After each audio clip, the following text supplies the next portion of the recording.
안녕하십니까. 과기정통부 미래인재정책국장 강상욱입니다. 벌써 지금 금년도 10월인데요.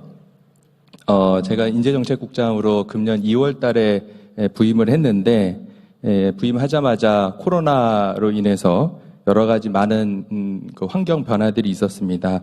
그래서 초중 고등학교 대학들도 갑자기 이제 온라인으로 수업을 바꾸게 됐고, 그다음에 정부와 민간 기업들이 합심을 해서 급하게 전면 온라인 수업으로 전환하는 여러 가지 어려운 과정을 겪으면서 지난 한 학기 동안 한 학기를 이제 잘 보냈고 다시 여름방학을 거쳐서 2학기를 맞이하고 있는 그런 상황입니다. 그래서 상반기에 한번 유행을 했다가 지금 이제 하반기에 다시 한번 지금 제2차 웨이브가 글로벌하게 이루어지면서 지금 전 세계적으로 코로나 확진자들이 확산되고 있는 그런 추세인데요. 그런 맥락에서 오늘 포스트 코로나 시대의 교육 혁신과 에듀테크라는 주제에 대해서 좀 그동안의 경험을 바탕으로 해서 말씀드리도록 하겠습니다. 잘 아시다시피 그동안 우리나라가 여러 가지 이제 R&D 투자를 통해서 이제 진단 키트에 대한 투자를 계속 해왔습니다. 그래서 그런 진단 키트에 대한 투자를 통해서 근본에 이제 코로나 그 확산 추세에 긴급하게 우리가 대응을 할 수 있었고, 그리고 선도적인 방역, 민주적인 방역 시스템을 통해서 K 방역 선도 국가로 지금 이제 도약을 했습니다. 하지만 그 이면에는 좀 여러 가지 좀 비과학적인 그런 부분들이 좀 있었습니다. 물을 뿌리면 코로나 바이러스가 도망간다든가 하는 몇몇 그런 어떤 미신 같은 그런 얘기들도 나오고 그랬었는데요. 그래서 과기정통부에서는 초기부터 과학자들과 같이 협력해서 과학기술 팩트 체크 같은 거를 좀 했습니다. 그래서 가짜 뉴스라든가 이런 것들을 좀 과학적인 기반에서 이제 과학적 진실을 말하는 그런 과학 팩트 체크를 좀 많이 했었는데요. 그런 것들이 결국은 보면은 이제 글로벌하게 기술이 급변하고 있는데 일반 모든 대중들이 그런 급변하는 그런 환경 속에서 중요한 요소 중에 하나가 과학기술에 대한 문해력이 아닐까라는 생각이 좀 듭니다. 그래서 지금 그 과학기술에 대한 이해력이 부족했기 때문에 물을 뿌리면 코로나 바이러스가 없어진다든가 이런 얘기를 할 수 있는 그런 부분이고, 아직까지도 보면 치료제랑 백신의 차이가 무엇인지 잘 모르시는 분들도 많다라고 생각을 좀 합니다. 근본하면서 치료제라는 백신 이런 거에 대해서 많이 과학적으로 알게 되는 계기가 됐을 거라고 생각을 합니다만, 그만큼 이런 여러 가지 글로벌한 환경이 이제 기술로 인해서 급변하게 변화하고 있기 때문에 이런 급변하는 변화 환경 속에서 과학과 기술에 대한 이해력이 그 어느 때보다 중요할 것 같다는 생각이 좀 듭니다.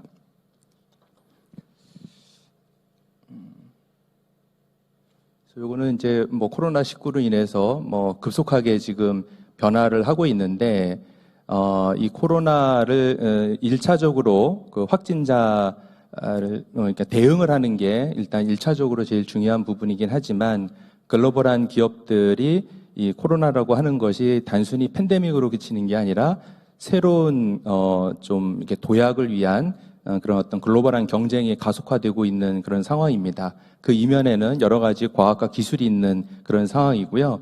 그래서 이제 그 코로나 극복을 위해서 각국이 이런 혁신 경쟁들을 지속하고 있는데, 그런 과학기술 혁신에 있어서 가장 중요한 게 결국 핵심 인재라고 생각할 수 있을 것 같습니다. 그래서 특히 이제 그 인공지능 기술에 대한 데이터라든가 데이터 분석, 인공지능 이런 쪽 기술이 글로벌하게 경쟁이 치열해짐에 따라서 그런 인재를 어떻게 확보하느냐라는 글로벌 경쟁이 아주 심해지고 있는 그런 상황입니다.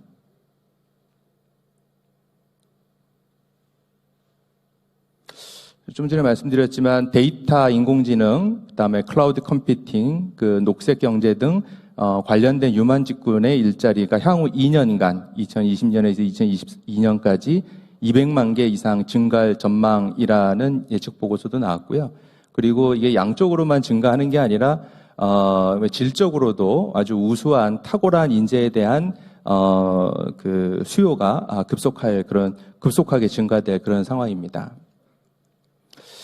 그리고 평생 교육에 대한 수요가 확대될 거라고 생각을 합니다. 아까 전에 단순하게 제가 말씀드렸지만 과학기술에 대한 문해력이 있지 않다고 하면 기술이 이제 워낙 급변하고 있는 그런 상황에서 그 환경 변화에 대응하기가 쉽지 않은 그런 상황인데 우리가 평생을 놓고 봤을 때 지금 평균 나이가 한 80세에서 90세까지 간다고 보면 우리가 교육을 하는 것이 초등학교 6학년, 대학교까지 합해서 총 16년 동안 교육을 하게 되는데 그 졸업하고 나서 60년을 더 삽니다. 그러면 60년 동안 그러면 어떻게 교육을 해서 변화하는 환경에 대응할 것인가가 훨씬 더 중요해지는 그런 사회가 됐습니다. 그래서 여기 써 있는 바와 같이 이제 기술의 발전에 따라서 향후 15년에서 20년까지 현재 일자리의 14%는 사라지고 32%는 직무 자체가 아예 바뀔 그런 전망이라는 OECD 보고서도 나와 있습니다.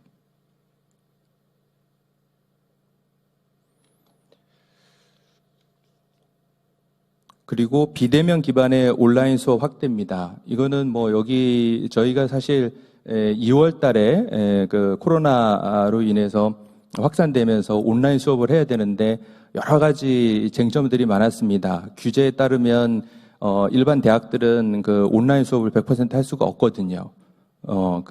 사이버 대학 관련된 그런 부분도 있고 그래서.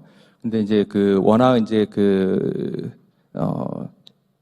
좀 상황이 심각한 상황이어서 결국은 100% 온라인으로 수업으로 전환하게 됐고 그런 것이 지금까지 이제 100% 온라인이라든가 등교 수업 일부 좀 하면서 같이 혼합되는 교육 형식이 이루어지고 있는데 모든 전문가분들이 말씀하시기에는 이 코로나가 완전히 종식이 되더라도 온라인 수업 100% 온라인은 아니겠지만 온라인 수업에 대한 수요는 줄어들지는 않을 것이다. 그러니까 온라인 수업을 통해서 새로운 교육 패러다임이 바뀔 것이다. 라고 하는 그런 전망들을 좀 많이 하고 있습니다. 그래서 비대면 기반의 디지털 대전환, 교육 현장에서도 오프라인뿐만 아니라 온라인 비대면 수업의 확대 등 여러 가지 이제 지난 한 학기 동안 경험을 했고 그 다음에 지금 진행 중에 있는 그런 상황입니다.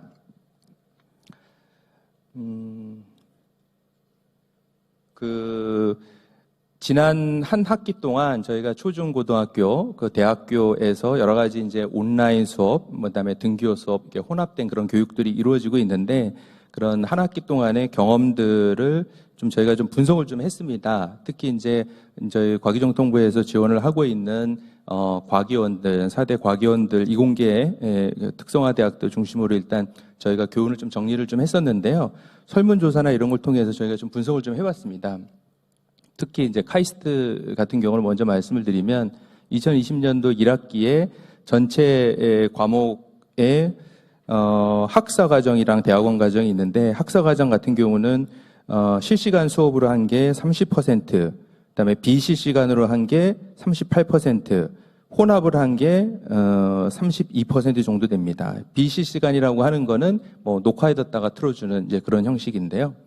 그리고 대학원 과정 원격 수업도 이렇게 비슷한 퍼센티지를 보이고 있습니다.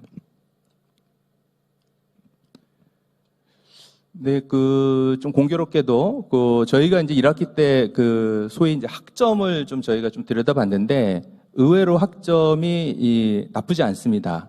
4점, 평균이 4.25인데요.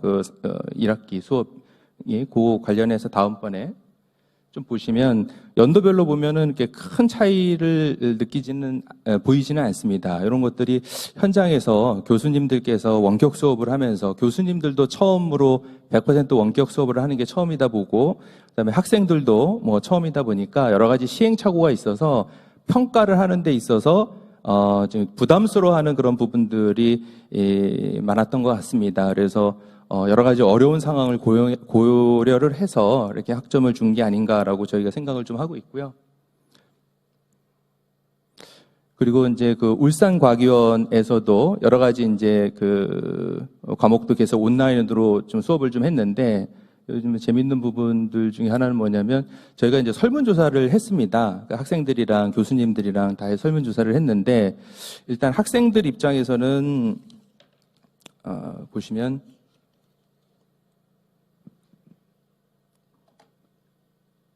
인터넷 환경이 좀 열악하다. 그러니까 잘 끊긴다. 그리고 뭐 교수님이 이제 강의를 화상에서 하고 있는데 그게 렉이 걸려가지고 교수님이 뭐 이렇게 뭐 몇 명으로 보인다든가 해서 인터넷 환경에 대한 좀 그 어려웠던 점을 얘기를 했고 두 번째로를 보시면 두 번째로 보시면 그 친구의 부재를 했습니다. 그래서 이게 보통 이제 대학교라고 하면 수업 들을 때 동기들이랑 같이 이제 뭐 수업도 들으면서 얘기도 하고 뭐 팀학습도 하고 그러는데 다들 집에서 온라인으로 접속을 해가지고 화면에서 만나다 보니까 특히 이제 신입생들 같은 경우는 뭐 오리엔테이션도 없고 그래서 그냥 각자 뭐 동기들을 그냥 화면에서만 보게 되는 그런 상황이 되다 보니까 친구의 부재라고 하는 것이 이제 두 번째로 가장 어려웠다는 그런 점이었습니다. 교수님들 같은 경우는 뭐 저희가 이제 했는데 제일 뭐 인터넷 환경이 좀 어려운 점들도 있긴 있지만 제일 큰 어려움으로서는 질의응답 시간을 확보하는 것이 이제 쉽지 않았다. 그러니까 학생들이 보통 이제 궁금해하거나 그러면 질문을 하고 교수님들이 그에 답변을 해야 되는 그런 시간들을 충분히 좀 가져야 되는데 생각보다 그런 것들을 확보하기가 쉽지가 않더라라고 하는 그런 의견들이 좀 있었습니다.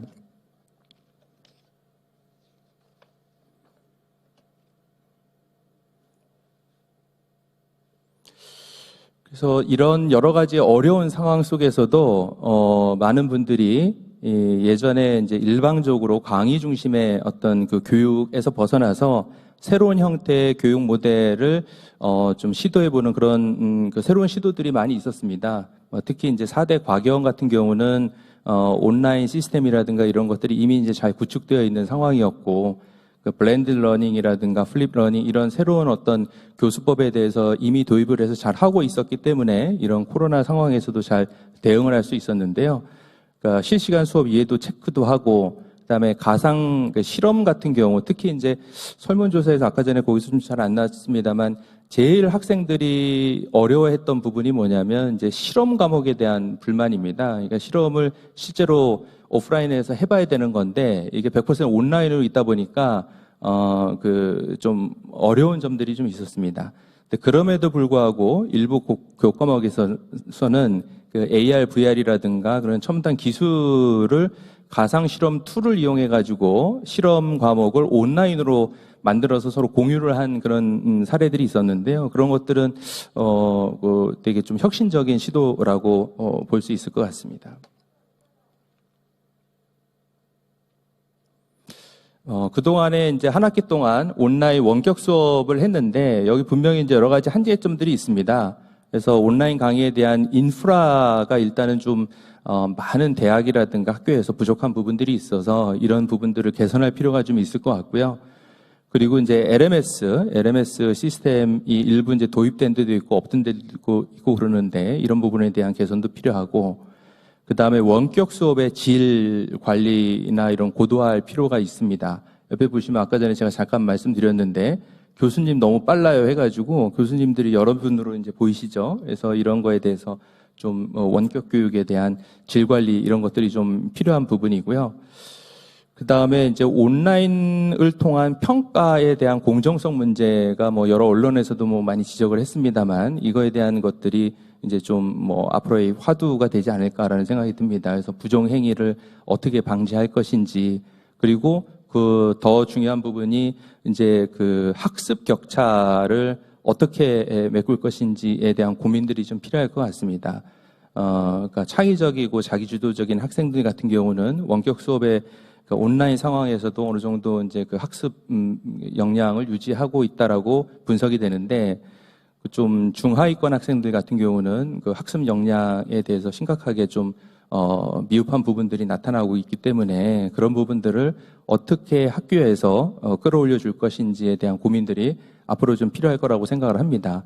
특히 이제 고등학생, 이제 뭐 예를 들어서 이제 고3 학생들 같은 경우는 1년을 거의 이제 온라인으로 수업을 하게 됐는데, 이 학생들이 대학에 들어가서 대학에 입학할 경우에 또 코로나로 인해서 뭐 코로나라는 게 빨리 종식이 돼야 되겠으면 앞으로 한 1, 2년 정도 갈 거라는 전문가분들의 예측이 있기 때문에, 이런 상황이 뭐 내년에도 이제 지속이 된다라고 하면, 그러면 그 학생들은 고3 때도 온라인으로 수업을 듣고 대학에 들어가서 또 계속 온라인으로만 듣다가 하는 그런 상황이 생길 수가 있기 때문에, 과연 학교 측에서 이런 어떤 교육 격차에 있는 부분들을 어떻게 잘 극복할 것인지에 대한 고민들이 이제는 심각하게 좀 고민해 봐야 될 부분이라고 생각을 합니다. 많은 전문가분들이 이미 이제 많이 말씀을 하셨지만, 그 해외에서는 이미 이제 온라인 원격 수업이라든가 이런 부분에 대한 그러니까 교육 혁신을 추진해 왔습니다. 그래서 대표적인 사례로 뭐 미네르바 스쿨에 대해서 많이들 얘기를 하고 있는데요. 온라인 수업을 통해서 그런 어떤 여러 가지 학생들에 대한 데이터를 기반으로 해서 맞춤형 교육도 하고, 그 다음에 온라인으로 하지 않는 오프라인 때는 프로젝트 베이스 러닝을 통해 가지고 창의적이고 문제 해결적인 교육을 한다라고 하는 그런 어떤 사례로서 많이 소개가 되고 있죠. 그리고 이제 여러 가지 에듀테크 기술을 적극적으로 활용을 해서 교육 혁신을 하고 있는 대표적인 대학이 미국의 애리조나 주립대입니다. 그래서 2011년 이후에 여러 가지 어댑티브 기술을 활용한 액티브 러닝을 통해 가지고 맞춤형 교육을 하고 있습니다. 근데 이제 이런 부분들, 뭐 예를 들면 무크를 활용한 입학을 허용을 한다든가, 프로젝트 베이스 러닝, 그러니까 온라인으로 강의하는 거에 이외의 시간에서는 실제로 이제 프로젝트 베이스를 중심으로 한 문제 해결형 교육을 한다든가 해서 여러 가지 지금 뭐 혁신적인 대학들이 좋은 학부 과정 부문 11위, 뭐 이런 여러 가지 좋은 평가를 받고 있는 상황입니다.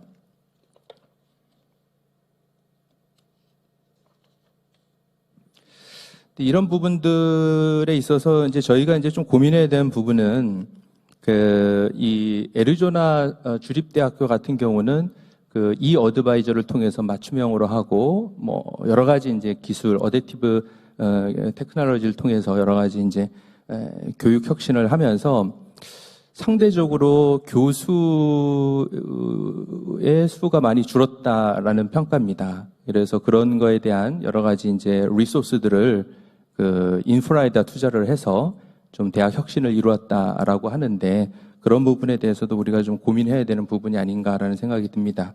그리고 외국의 이제 교육의 혁신 사례들이 이제 많이 소개되고 있는데, 우리나라에 있는 기관들이 대학이라든가 교육기관들이 좀 뭐 물론 이제 다양한 것들을 좀 해야 되는 부분이 있습니다. 교육을 해서 훌륭한 인재를 육성해야 되는 그런 기능도 있고, 그다음에 연구를 통해서 글로벌한 사회의 혁신을 이뤄서 이제 글로벌 사회에 기여하는 여러 가지 측면들의 기능들이 있지만, 그동안 우리나라의 이제 대학들이 연구나 이런 쪽에 너무 많이 집중했던 거 아닌가라는 생각이 듭니다. 그래서 뭐 연구를 활성화하기 위한 다양한 인센티브들이 많이 있는 거로 알고 있습니다. 근데 하지만 이 교육에 대한 인센티브나 이런 부분들은 좀 많이 상대적으로 부족했던 부분들이 아닌가라는 생각이 듭니다. 그래서 코로나로 인해서 여러 가지 교육의 패러다임이 바뀌고 있는 그런 부분에 있어서 좀 더 교육에 대한 투자와 교육을 하는 당사자들에 대한 여러 가지 이제 인센티브라든가 이런 것들도 좀 고민해야 될 필요가 있지 않을까라는 생각이 좀 듭니다. 그리고 참고로 저희 과기정통부에서 조그맣게 하는 시도인데요. 저희 과학고 영재고들 대상으로 해서 미래형 교육혁신 선도학교라고 하는 것들을 좀 저희가 금년도에 시범으로 좀 하고는 있습니다. 그래서 비대면 학습, 플립 러닝, 프로젝트 베이스 러닝을 중심으로 하는데, 일단 기본적인 거는 학교 특성에 맞게 자율적으로 시도를 해보라고 하는 겁니다. 그래서 3년 동안 시범 사업으로 하는 중인데, 뭐 3년 동안 여러 가지 다양한 트라이를 해보고 그런 어떤 다양한 실험 속에서 여러 가지 교훈을 얻는다면, 그런 나중에 좀 더 우리나라가 좀 교육 혁신을 하는데 큰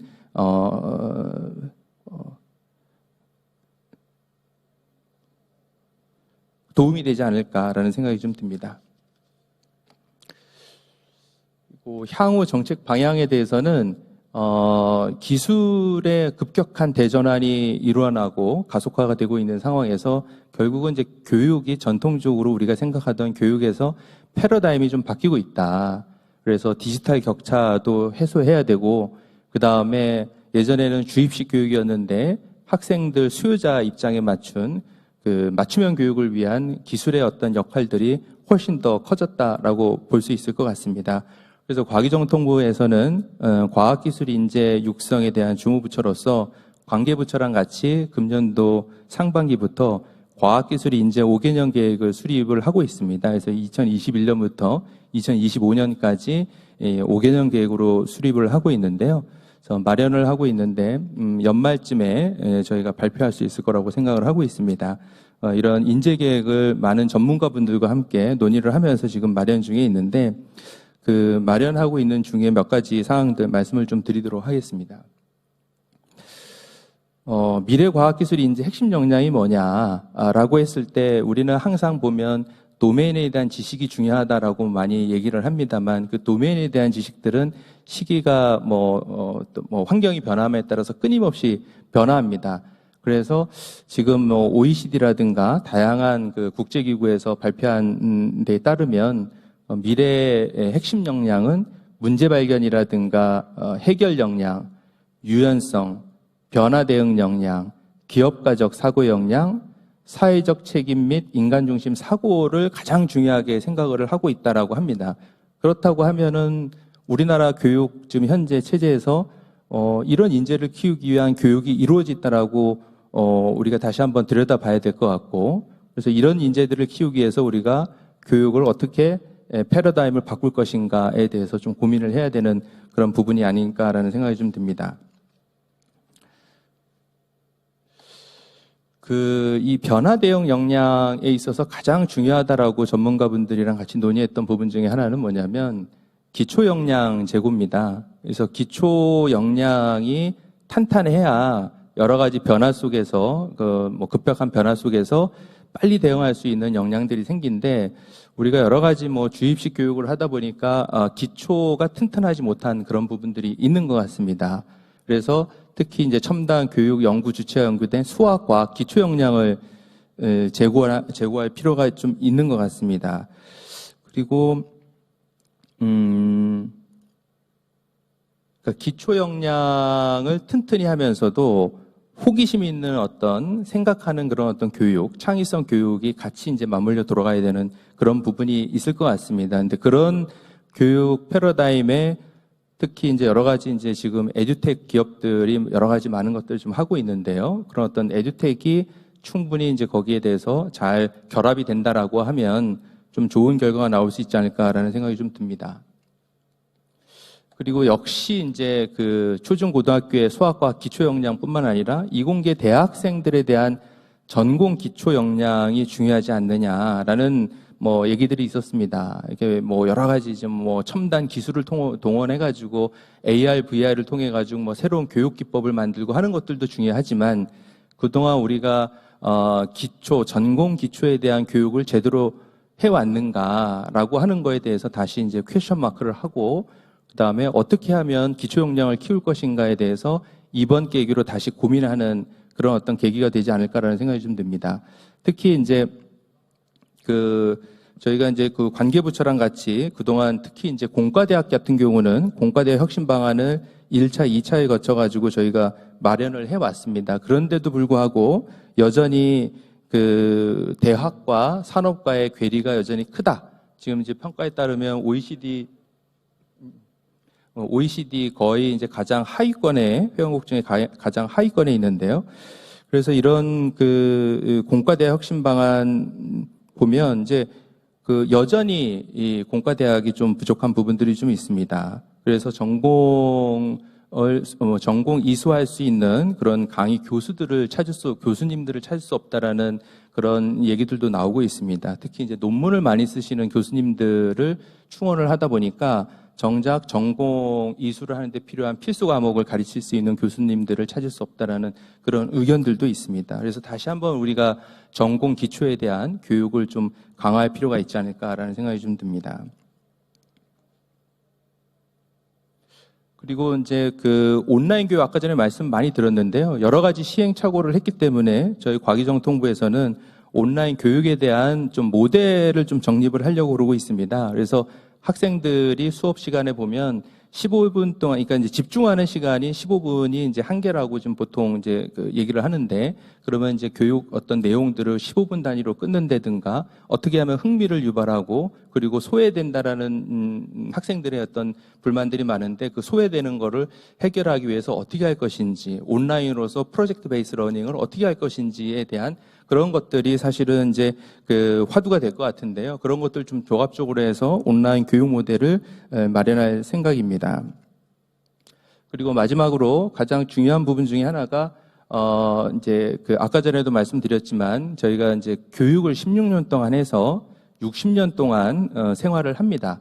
근데 그렇기 때문에 기술 변화에 따라서 그 재직자들의 어떤 전환 교육이라든가 이런 것들이 앞으로 이제 중요한데, 지금 온라인 교육에 대한 규제가 좀 풀렸기 때문에 많은 대학이라든가 교육기관들에서 온라인을 통해서 이제 재직자에 대한 어떤 교육 수요가 급증할 거라고 생각을 합니다. 이런 걸 통해서 많은 재직자들이 디지털 전환, 여러 가지 이제 그 급격한 기술 변화에 따른 환경 변화에 따라서 잘 대응할 수 있는 역량을 키울 수 있을 거라고 생각을 좀 하고 있습니다. 마지막으로 저희가 이제 그 코로나 아까 전에 K 방역 잠깐 말씀드렸는데요. K 방역으로 인해서 글로벌한 선도국가 됐던 것처럼 근본 코로나를 계기로 인해서 우리나라 교육도 여러 가지 지금 첨단 그런 어떤 에듀텍을 활용을 함으로써 앞으로 글로벌한 K 에듀 선도국가가 될 수 있을 거라고 생각을 하고, 그런 부분에 있어서 정부 차원에서도 적극적인 노력을 기울이도록 하겠습니다. 감사합니다. 네, 감사합니다. 네, 과학기술정보통신부 강상욱 국장님의 강연이었습니다. 이번 강연 내용 잘 보셨나요? 또 다른 강연들도 계속 업로드됩니다. 구독과 좋아요 부탁드립니다.